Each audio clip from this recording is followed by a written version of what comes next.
ada yang masuk nyantel atau enggak nih? Waktu itu Pak Lukas sampaikan di HSD pertama. Ya, mungkin kalau sudah lupa ya saya mau refresh ya. Mungkin ada Bapak Ibu yang terbersit dalam pikiran budaya positif itu apa sih? Ada yang mau berpendapat? Kebiasaan baik. Ya, Bu Arsi benar sekali, kebiasaan baik. Ya, terima kasih Bu Arsi. Ada lagi yang lain? Yang lain? Yang lain, Bapak Ibu, budaya positif itu apa? Kalau Bu Arsi pendapatnya kebiasaan baik. Nah, benar sekali. Ada yang berpendapat yang lain, ya Bu Sisil? Aktualisasi diri, ya luar biasa. Ada lagi yang berpendapat? Nah, kalau itu kita lihat saja ya Bapak Ibu seperti apa. Nah, sebelumnya saya ada pertanyaan nih, setuju atau tidak setuju ya. Nomor pertama ini sebenarnya berkaitan juga dengan survei lingkungan belajar yang kemarin Bapak Ibu kalau mengisi sudah diisi ya. Hukuman dapat mendisiplinkan anak, setuju atau tidak setuju? Setuju. Kemudian nomor 2, pemberian hukuman dengan hal positif seperti membaca atau membersihkan halaman sekolah dapat meningkatkan disiplin anak, setuju atau tidak setuju? Setuju. Siapa yang setuju? Siapa yang tidak setuju? Yang membaca Yang membaca setuju, yang membersihkan tidak. Nomor 3, memberi penghargaan dapat meningkatkan motivasi belajar anak. Semua setuju? Nah, sekarang kita mau lihat ya Bapak Ibu, berkaitan dengan hukuman dan penghargaan itu sebenarnya sesuai tidak sih dengan budaya positif? Kita akan lihat, kita mulai dulu dari disiplin positif itu apa dan nilai-nilai kebajikan universal itu apa. Nah, pertama kita mau belajar tentang perubahan paradigma teori kontrol atau teori pilihan. Di sini berdasarkan teori kontrol itu ada ilusi-ilusi. Jadi hanya ilusi, sebenarnya itu hanya ilusi. Ketika kita merasa bahwa guru itu bisa mengontrol murid, itu hanyalah ilusi. Kenapa? Karena murid itu adalah pribadi yang merdeka. Maka ketika dia punya keputusan dalam dirinya, dia tidak mau berubah, maka kita tidak bisa mengontrol orang tersebut. Padahal selama ini ketika kita berada di depan kelas, di depan murid-murid, wah aku bisa mengontrol muridku nih ketika muridku diam. Nah sebenarnya ketika murid kita diam, itu adalah bahwa murid-murid kita itu punya pilihan, mereka memilih untuk diam. Padahal sebenarnya mereka juga punya pilihan untuk ribut. Nah maka mengontrol murid, bahwa kita berpendapat kita bisa mengontrol murid itu hanyalah sebuah ilusi. Yang kedua, ilusi bahwa kritik dan membuat orang merasa bersalah dapat menguatkan karakter. Jadi kritik itu sama membuat orang merasa bersalah itu tidak menguatkan karakter ya. Justru ini hanya membunuh karakter. Kalau kita mengkritik murid kita, itu sama juga kita membunuh karakternya. Nah, apalagi kita membuat dia merasa bersalah, ya, itu sebenarnya ilusi juga. Ilusi yang kedua adalah ilusi bahwa kritik dan membuat orang merasa bersalah dapat menguatkan karakter. Ilusi yang ketiga, bahwa semua pengetahuan positif efektif dan bermanfaat. Kita selama ini berpikiran bahwa penguatan positif itu efektif dan bermanfaat. Tetapi ternyata itu hanyalah sebuah ilusi. Kenapa?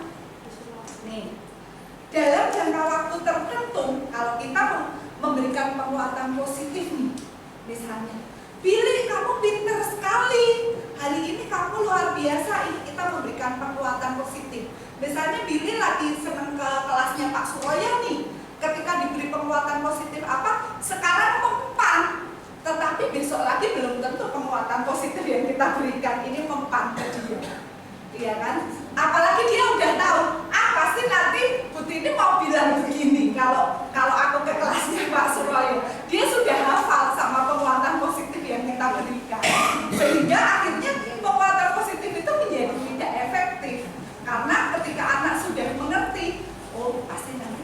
akan bilang begini, kalau aku begini, besok lagi udah nggak ngefek tuh penguatan positifnya. Nah, yang keempat, ilusi bahwa orang dewasa memiliki hak untuk memaksa. Nah, kadang-kala kita itu percaya bahwa kita itu memiliki tanggung jawab untuk berbuat hal-hal tertentu. Kita bisa memaksa perilaku anak, tetapi sebenarnya itu tidak efektif dalam jangka panjang. Mungkin dalam jangka pendek efektif, tetapi dalam jangka panjang tidak efektif. Itulah ilusi-ilusi berdasarkan paradigma teori kontrol.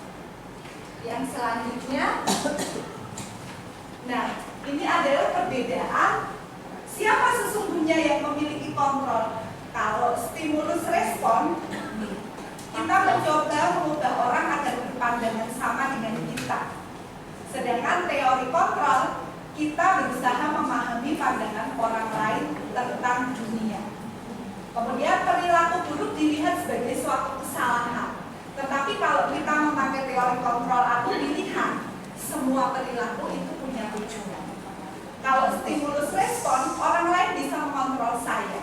Tetapi teori kontrol atau pilihan, Anda tidak bisa mengontrol orang lain. Kemudian pemaksaan ada pada saat bujukan gagal. Ini stimulus respon. Untuk teori kontrol, kolaborasi dan konsensus menciptakan pilihan-pilihan baru. Model berpikir menang kalah. Sekarang kalau teori kontrol atau pilihan, yang harus kita lakukan adalah model berpikir menang-menang. Jadi yang harus kita lakukan ini ya Bapak Ibu, bukan berarti satu. Maka kita harus menggunakan teori kontrol atau pilihan. Kemudian selanjutnya, nah ini disiplin positif. Disiplin positif itu menggunakan teori kontrol atau teori pilihan yang dicetuskan oleh seorang ahli yang bernama Dr. William Glasser. Dr. William Glasser. Di situ Anda tidak bisa mengontrol orang lain, hanya Anda yang bisa mengontrol diri Anda. Nah, makna disiplinnya apa? Belajar kontrol diri dengan menggali potensi kita agar tercapai tujuan mulia, yaitu sesuatu menjadi seseorang yang kita inginkan berdasarkan nilai-nilai yang kita hargai. Jadi harapannya itu disiplin itu bukan paksaan, tetapi benar-benar kesadaran kita sendiri karena kita merasa bahwa kedisiplinan itu sebagai nilai-nilai yang kita hargai. Nah, yang kedua, semua perilaku memiliki tujuan. Ternyata kalau anak-anak itu berbuat hal yang tidak pantas atau melakukan misalnya ribut di kelas atau dia hobinya mukul, itu ada motivasinya. Nah, berdasarkan teori motivasi, ada 3 motivasi anak atau kita semua bahkan orang dewasa. Ini motivasi manusia melakukan sesuatu. Yang pertama, menghindari hukuman. Yang kedua, mendapatkan imbalan. Nah, yang ketiga itu menghargai diri sendiri. Nah, harapannya kita kalau punya motivasi itu karena menghargai diri sendiri. Misalnya nih, Pak Dani datangnya pagi-pagi tidak terlambat sama sekali. Bahkan jam 14 sudah parkir di sana. Nah, nggak mungkin. Tapi mungkin waktu itu pernah beberapa misalkan. Ini contoh ya. Nah, ini motivasinya bisa ada 3 ini motivasinya. Nih, 1 habis ditegur Pak Andre. Berarti menghindari hukuman. Yang kedua, untuk mendapatkan imbalan. Nah, kalau ini kayaknya enggak ya. Kita nggak dapat imbalan apa-apa. Kalau datang tepat waktu pun kita nggak dapat imbalan. Nah, harapannya kalau Pak Dani datangnya pagi itu karena Pak Dani menghargai dirinya sendiri. Nih loh, aku tuh seorang guru. Aku menghargai diriku sendiri, maka aku tidak datang terlambat.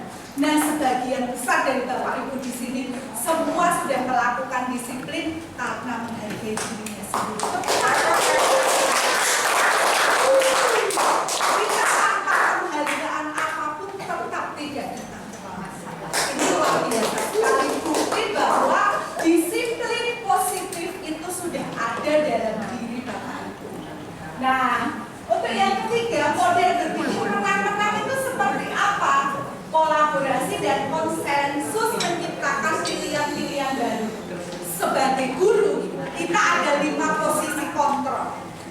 ada 5 posisi kontrol yang bisa kita ambil sebagai seorang guru.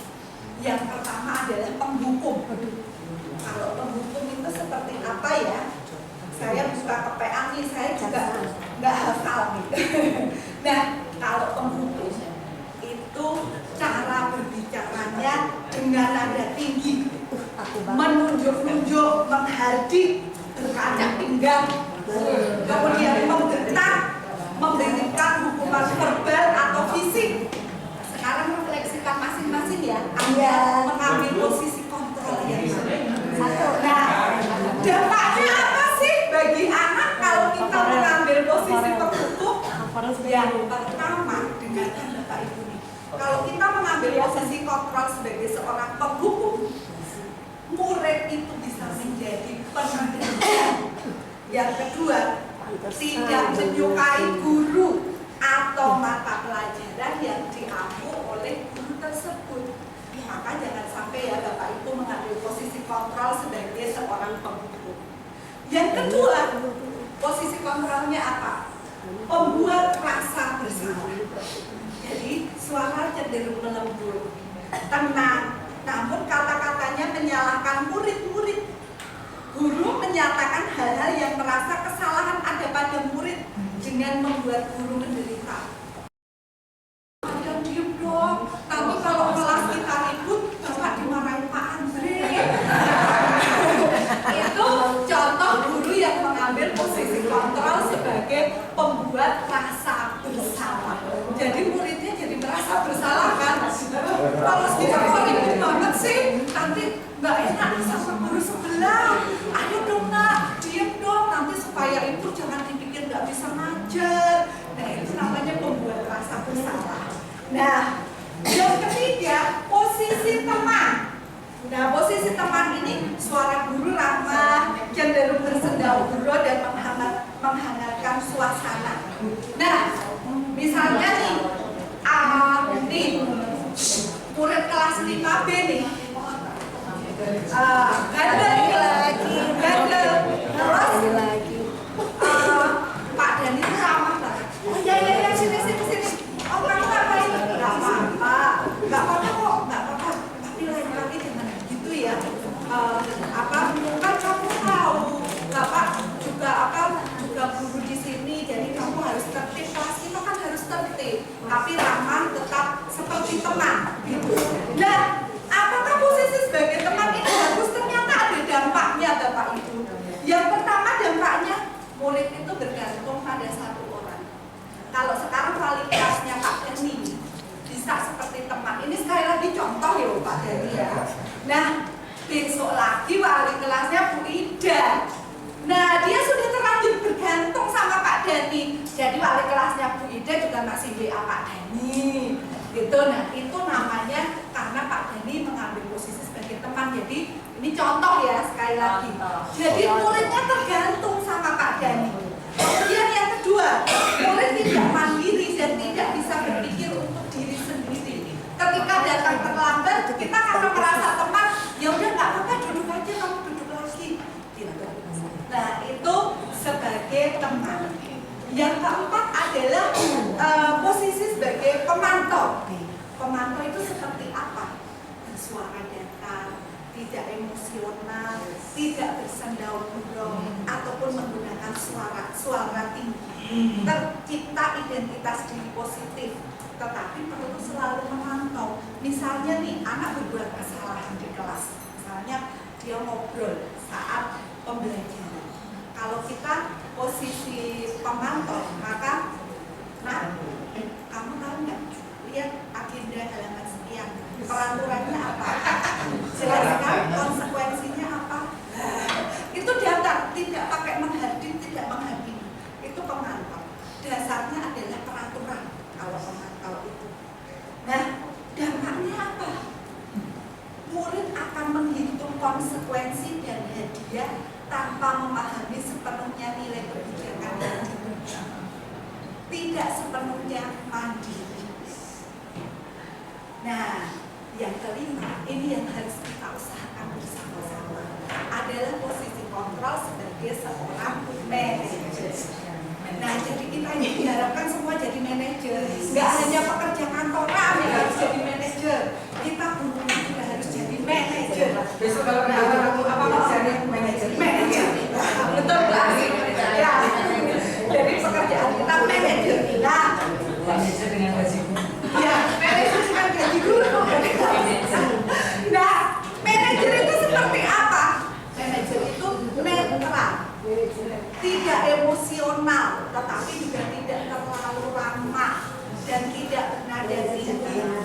Nah, tercipta identitas positif, berhasil, guru tulus mengajukan pertanyaan-pertanyaan bermakna dan membuka pikiran murid, membimbing murid untuk memecahkan masalah secara mandiri. Nih, misalnya nih kemarin kasus Butini, ini contoh ya Butini ya. Jangan diambil hati ya.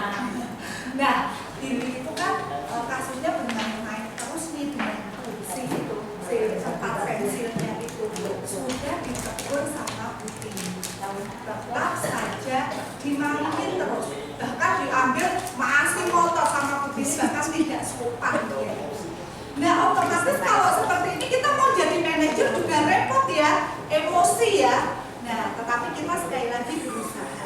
Nah, ditanya dulu, Yuli, kamu kalau mau mengambil tempat kotak pensilmu ini untuk apa, dan ditanya baik-baik, kemudian disuruh tulis, kalau perlu tulis. Kalau memang janji, jangan janji secara lisan, tetapi ditulis, sehingga kalau nanti sudah diberikan tuh kotak pensil, dia masih melanggar, ini tulisan kamu, kita nggak perlu emosi lagi.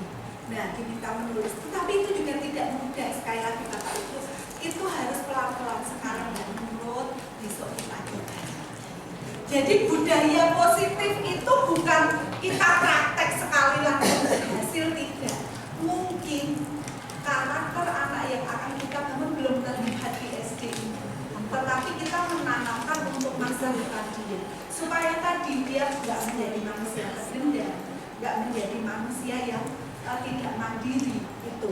Jadi memang susah, tetapi memang bahasanya adalah kita mengubah budaya positif itu adalah perlahan-lahan dan sedikit demi sedikit. Itu poinnya, ya. Nah, tadi sudah ya. Sekarang coba Bapak Ibu kita refleksi bersama nih. Kira-kira sebagian besar Bapak Ibu di sini selama ini mengambil posisi kontrol sebagai apa? Pegawai yang bersalah. Boleh. Coba Bu Ayu bisa ceritakan. Kalau Bu Ayu seperti apa biasanya? Kebanyakan sih membuat rasa bersalah, jadi meminta anak-anak untuk lebih tenang, kemudian seperti yang tadi dijelaskan oleh ternyata itu saya pernah lakukan juga. Ya, saya pun juga demikian. Tentu itu perjuangan buat kita. Ada lagi yang lain yang mau sharing selama ini mengambil posisi kontrol sebagai apa sih? Apa? Bapak Ibu ada? Benar? Saya pada tugas kamu. Gak apa-apa. Kadang menghukum, kadang membuat rasa bersalah ya, kadang memantau ya. Ya mungkin itu sebenarnya bagian dari kita semua ya Bapak Ibu. Jadi sebenarnya variasi situasional. Ya, itu posisi kontrol yang biasa kita lakukan. Nah, kita akan berhadapan dengan realitas kebutuhan kita berbeda. Jadi sebenarnya kalau anak-anak melakukan kesalahan itu berhubungan juga dengan kebutuhan dasar manusia. Jadi ada 5 kebutuhan dasar manusia, yaitu bertahan hidup, penguasaan, kasih sayang dan rasa diterima, kesenangan, kebebasan. Kadang-kala anak kita itu butuhnya adalah kasih sayang dan dapat diterima, mungkin sebagian besar kebutuhan anak-anak kita. Jadi mereka kadang berperilaku yang kurang pantas atau tidak sesuai karena mereka ingin mendapatkan kasih sayang dan dapat diterima. Entah kasih sayang dari guru, entah kasih sayang dari teman-temannya. Biasanya sih seperti itu, ya. Kemudian ada juga bertahan hidup, kebebasan. Jadi kalau misalnya nih anak-anak tuh bosan, terus ke toilet melulu. Sebenarnya dia itu memenuhi kebutuhan dasarnya, yaitu kebebasan.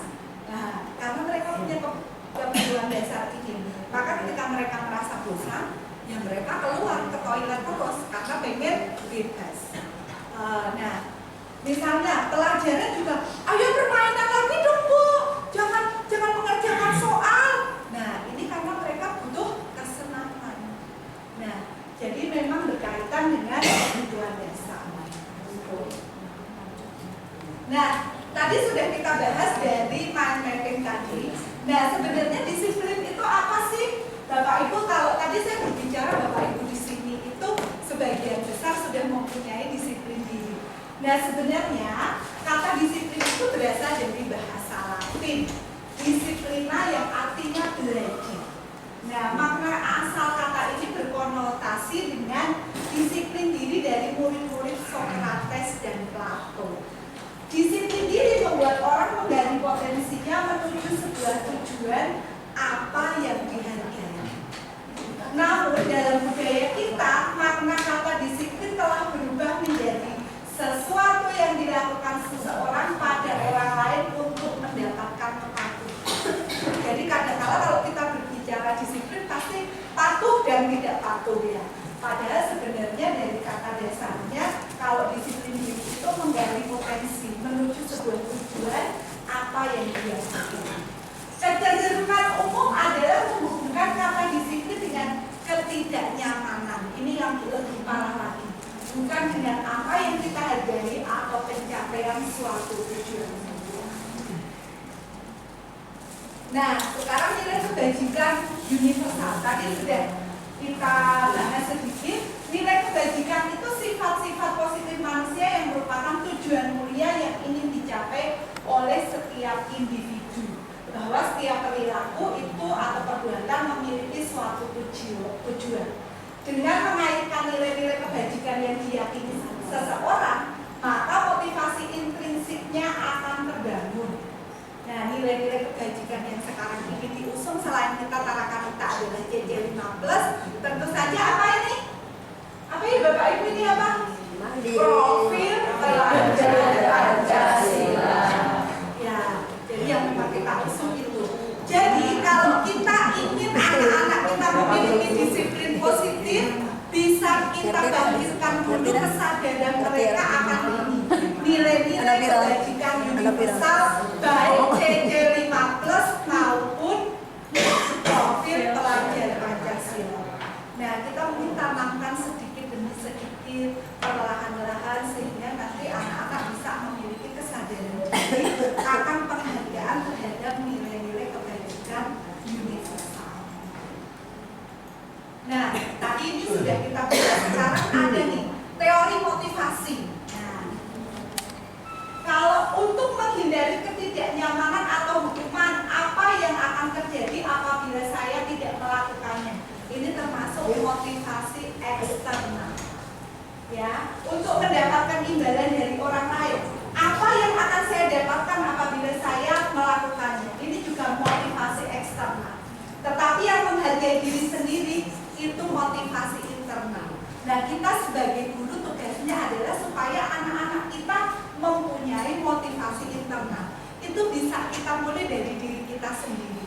Dan tentu saja itu bagian dari perjuangan. Saya sendiri juga untuk memiliki motivasi internal itu juga berat ya. Kadang-kala kalau nggak dipaksakan oleh aturan, nggak dipaksakan oleh keharusan,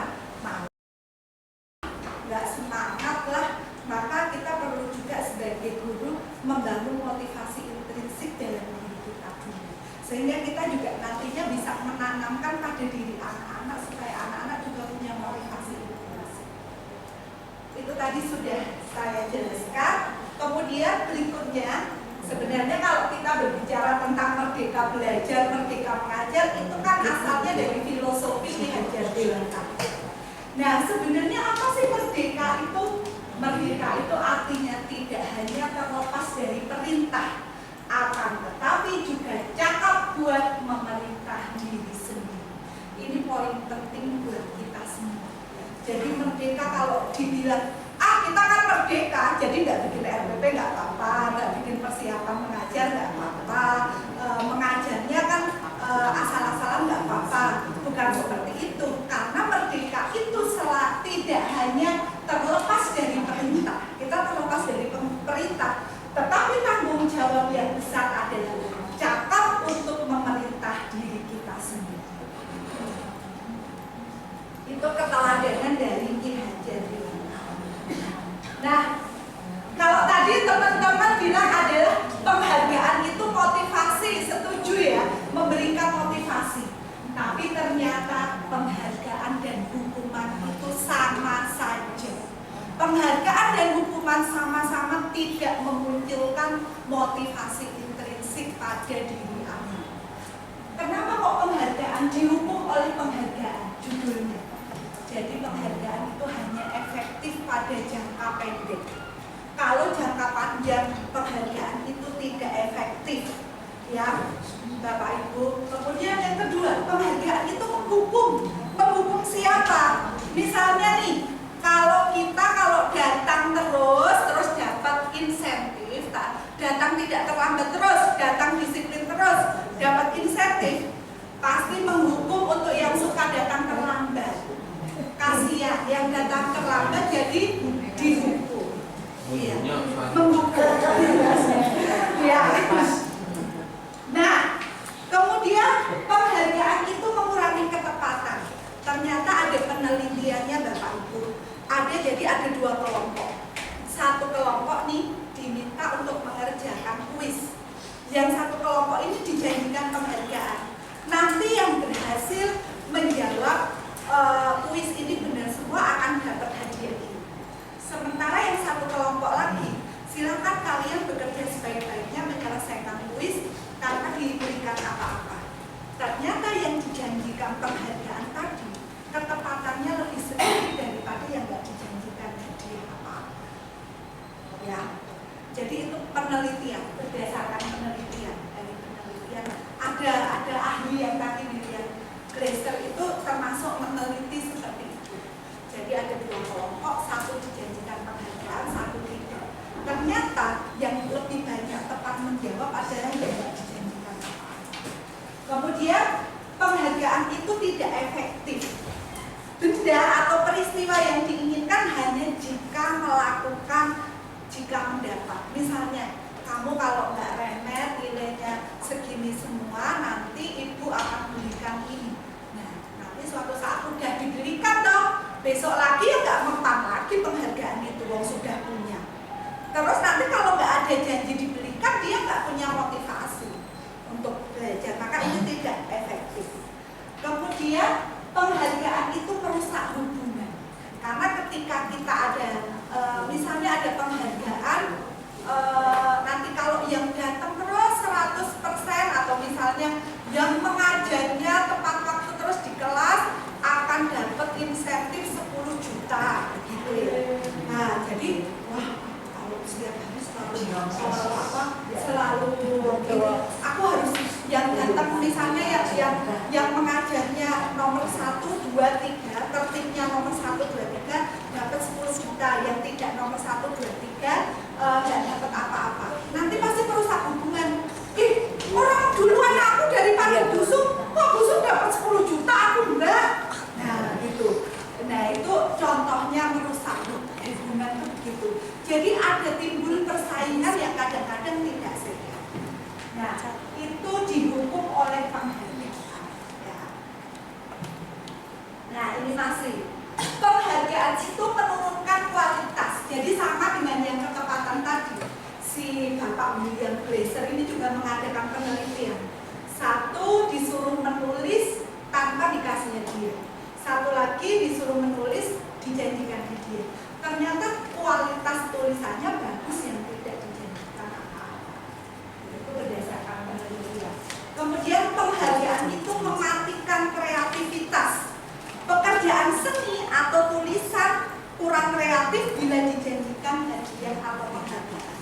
Misalnya lomba melukis dengan orang yang memang senang melukis, pasti hasilnya bagus yang memang berdasarkan kesenangan tadi, motivasi intrinsik.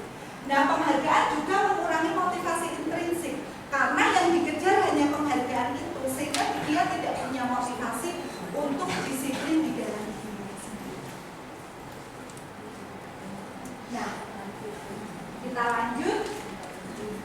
Dalam memberikan apresiasi atau pengakuan, nah kalau nggak penghargaan terus diberi apa? Nah ini, beri pengakuan secara khusus.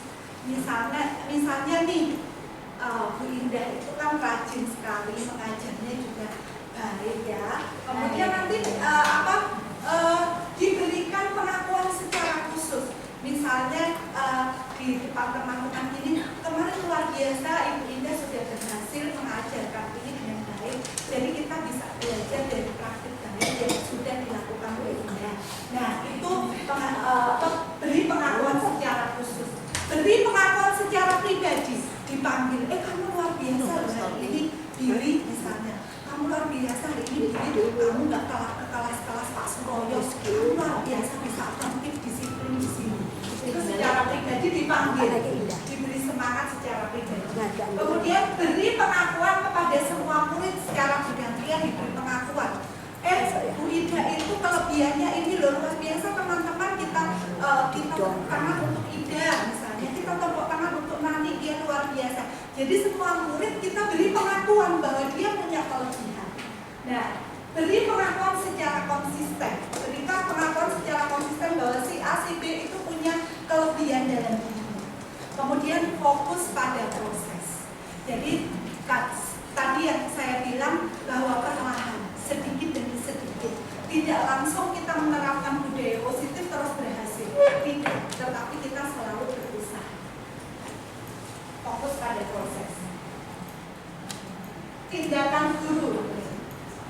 Contoh pengakuan atau apresiasi ya. Kemarin saya perhatikan, nah itu pembukaannya kalau kita mau ngomong ke murid. Kemarin saya perhatikan rasa empatimu besar sekali pada saat menolong murid baru di kelas kita. Saya menghargai kepedulianmu pada saat kamu membantu teman-temanmu di tugas kelompok. Terima kasih untuk tanggung jawabmu pada saat kamu memungut kertas-kertas yang berserakan di lantai. Itu jadi bentuk apresiasi kita seperti itu, bukan hadiah berupa barang, tetapi dengan kata-kata pengakuan, baik secara pribadi maupun klasikal. Tindakan gurunya ini hukuman atau konsekuensi ya, Bapak Ibu kita tentukan, ditebak ya. Mencatat 100 kali di dalam buku kalimat saya tidak akan terlambat lagi karena terlambat ke sekolah. Hukuman atau konsekuensi? Kita lihat apa hukuman. Yang kedua,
kemudian kalau hukuman membuat anak sakit baik fisik maupun hati untuk jangka waktu yang lama. Nah, kalau konsekuensi anak menghargai disiplin. Kemudian kalau hukuman itu paksaan. Kalau konsekuensi itu stimulus respon tadi. Konsep diri buruk kalau hukuman. Kalau konsekuensi konsep diri baik. Kemudian kalau hukuman anak belajar untuk menyembunyikan kesalahan, jadi kadang bohong supaya nggak dihukum. Nah, kemudian kalau konsekuensi anak belajar untuk mematuhi peraturan. Kalau hukuman marah, rasa bersalah, dipermalukan, merasa tidak dihargai. Kalau konsekuensi kehilangan hak, dibuat tidak nyaman, diasingkan untuk sementara atau time off. Time off ya. Padahal kalau kita dulu melihat The Nanny itu time out ya biasanya kalau di Indonesia gitu. Nah, ternyata baik hukuman atau konsekuensi itu adalah sesuatu yang perlu kita hindari. Ya, kita yang harus kita usahakan adalah restitusi. Apa itu restitusi? Ini sudah disampaikan Pak Lukas waktu itu ya. Restitusi itu proses menciptakan kondisi bagi murid untuk memperbaiki kesalahan mereka sehingga mereka bisa kembali pada kelompok mereka dengan karakter yang lebih kuat. Restitusi juga merupakan proses kolaboratif yang mengajarkan murid untuk mencari solusi untuk masalah mereka dan membantu murid berpikir tentang orang seperti apa yang mereka ingin menjadi atau tujuan mulia dan bagaimana mereka harus memperlakukan orang lain. Itu berdasarkan Bosen, ya, ahli bernama Bosen yang menyampaikan. Ini perbedaannya. Kalau tadi hukuman dan konsekuensi, nah Bapak Ibu bisa baca yang restitusi positif. Kalau konsekuensi itu netral, sebenarnya netral. Kalau selama ini kita masih memberikan konsekuensi, tidak masalah, itu proses untuk kita bisa berbudaya positif. Kalau restitusi itu kita memberikan pilihan kepada murid kita. Kamu mau tetap begitu atau kamu lebih baik? Nah, kita berikan pilihan. Kemudian menguatkan anaknya dalam jangka panjang, bukan hanya jangka pendek. Korban mendapatkan ganti. Nah, murid atau anak mendapatkan penguatan, masalah terpecahkan. Murid belajar bertanggung jawab untuk perilakunya. Fokus pada pemecahan masalah dalam jangka panjang. Apa yang kamu yakini? Apa yang bisa kamu lakukan untuk memperbaiki masalah ini? Murid atau anak menghormati diri dan orang lain. Itu restitusi itu seperti itu. Nah, ini ciri-ciri restitusi. Nah, bukan untuk menebus kesalahan, namun untuk belajar dari kesalahan. Memperbaiki hubungan. Tawaran bukan paksaan. Restitusi menuntut untuk melihat ke dalam diri. Restitusi mencari kebutuhan dasar yang mendasari tindakan. Restitusi diri adalah cara yang paling baik, fokus pada karakter bukan pada tindakan. Fokus pada solusi, mengembalikan murid yang berbuat salah pada kelompok. Nah, kalau kemarin Pak Lukas sudah menjalankan keyakinan kelas, mungkin sudah tahu, yang lain kan waktu itu sudah sosialisasi. Memang ini ada hubungannya dengan keyakinan kelas. Ya kalau memang kita yang melihat mungkin yang dekat-dekat kelasnya Pak Lukas katanya udah punya keyakinan kelas kok berisik banget kelasnya nggak tertib. Nah, itu proses Bapak Ibu. Jadi sekali lagi perubahan budaya positif adalah sedikit demi sedikit perlahan-lahan. Ya, jadi kalau memang misalnya kelasnya masih ribut, ya itu bagian dari proses. Kita fokus pada proses. Nah, pasti tahu dong, waktu itu Pak Lukas ya sharing kepada kita tentang keyakinan kelas. Jadi keyakinan kelas itu ada hubungannya sama tadi, membangkitkan kesadaran diri anak-anak.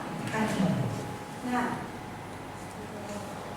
mengapa kok tidak peraturan? Bukankah kita sudah ada peraturan? Mengapa harus keyakinan kelas? Nah, ini mengapa kita memiliki peraturan harus menggunakan helm bila mengendarai kendaraan roda dua? Ini adalah aturan. Nah, keyakinannya apa?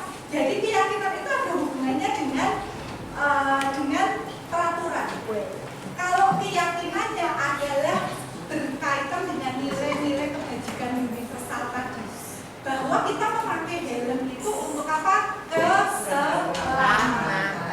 Jadi kalau keyakinannya adalah untuk keselamatan.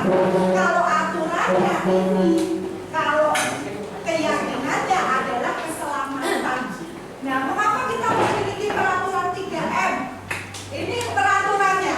Kalau keyakinannya apa Bapak Ibu? Kesehatan.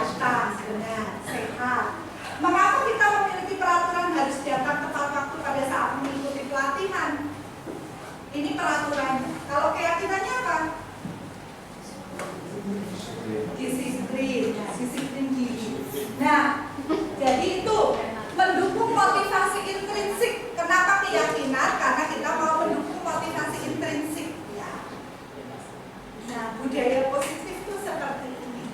Kita menciptakan lingkungan positif, keyakinan kelas. Peraturan kelas ada. Dari peraturan itu kita buat keyakinan kelas. Keyakinan kelas akan membuat lingkungan positif dan selanjutnya kita bisa menciptakan budaya positif di sekolah. Keyakinan kelas. Nah, yang mana yang merupakan keyakinan kelas mengapa? Nah, ini jadi kami guru dan murid yang saling menyayangi, kesepakatan kelasnya ini. Kami murid yang semangat belajar, kami murid yang peduli dengan teman-teman. Ini kesepakatannya. Kemudian keyakinannya adalah yang di bold ini. Apa keyakinannya? Saling menyayangi, semangat. Kemudian peduli. Yang di sana itu kesepakatannya datang tepat waktu, mengucapkan salam. Bisa itu disiplin, sopan santun, kebersihan. Nah, itu beriman. Gitu ya. Nah, ini proses pendalaman keyakinan kelas. Jadi, kalau Bapak Ibu ingin membentuk keyakinan kelas, nanti prosesnya seperti ini. Dari peraturan kelas, kemudian kita analisa, diubah menjadi keyakinan kelas. Selanjutnya yang dikelompokkan, yang termasuk hormat itu apa? Kemudian yang termasuk bekerja apa? Yang termasuk diterima dan dimiliki apa? Contohnya, kami meyakini bahwa sangat penting untuk menghormati semua orang dan barang milik orang lain. Itu hormat. Kami meyakini bahwa sangat penting untuk mengerjakan segala pekerjaan dan memiliki kegiatan yang telah ditugaskan. Bekerja, diterima dan dimiliki, kami meyakini bahwa sangat penting untuk merasa diterima pada suatu kelompok dan saling peduli satu dengan yang lain. Nah, ini juga bisa kita analisa, yang terdengar yang mana, yang terlihat yang mana, yang berperilaku yang mana. Jadi keyakinan yang sudah kita susun. Ini masih pendalamannya tadi ya, sama di contohnya. Nah, yang mendengar itu contohnya satu orang berbicara, ya saya bantu, kita bisa selesaikan ini bersama. Terima, tolong ya, permisi, boleh saya pinjam, itu terdengar. Terlihat berempati terhadap perasaan orang lain, berperilaku tersenyum. Nah, kalau sekarang kita akan membuat keyakinan kelas, peraturannya selalu kembalikan buku ke tempatnya. Keyakinan kelasnya apa ya? Bapak Ibu, coba apa?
kenyataannya siapa yang mengatakan tuh?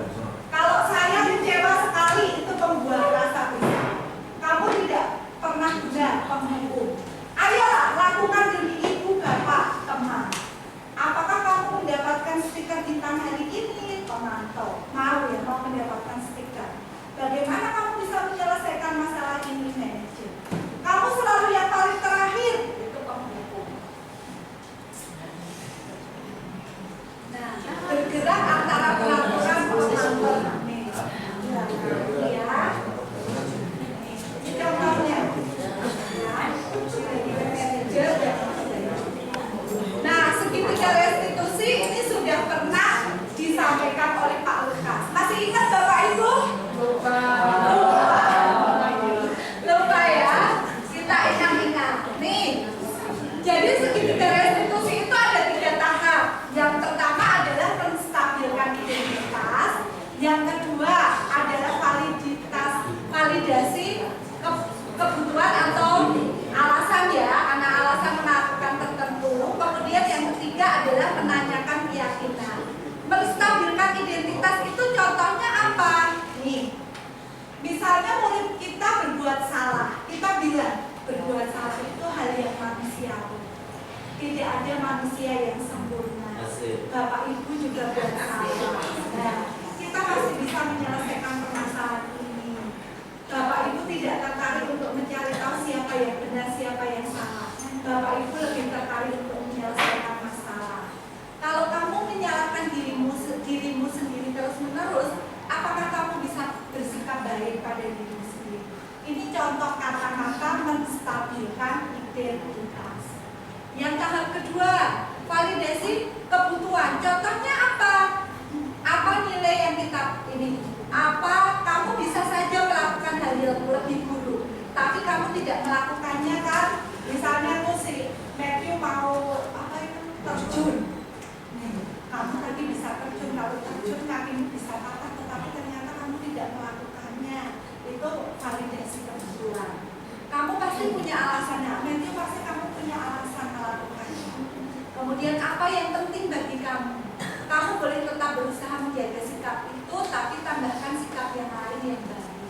Maukah kamu belajar cara lain untuk mendapatkan yang kamu butuhkan tanpa harus memukul? Misalnya ada anak yang memukul. Apakah kamu bisa melakukan dengan lebih baik lagi? Itu contohnya. Validasi kebutuhan. Kemudian menanyakan keyakinan. Apa nilai-nilai yang kita percaya di kelas? Nilai-nilai universal. Apa yang kita sepakati? Kelas yang ideal itu seperti apa sih? Kamu ingin jadi anak seperti apa sih?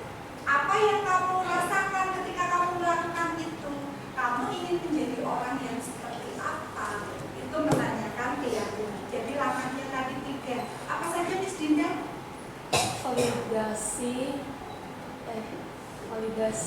yang Kok jadi yang tes Miss Dinda gini? Dia tampangnya takut, jadi saya nggak enak nih.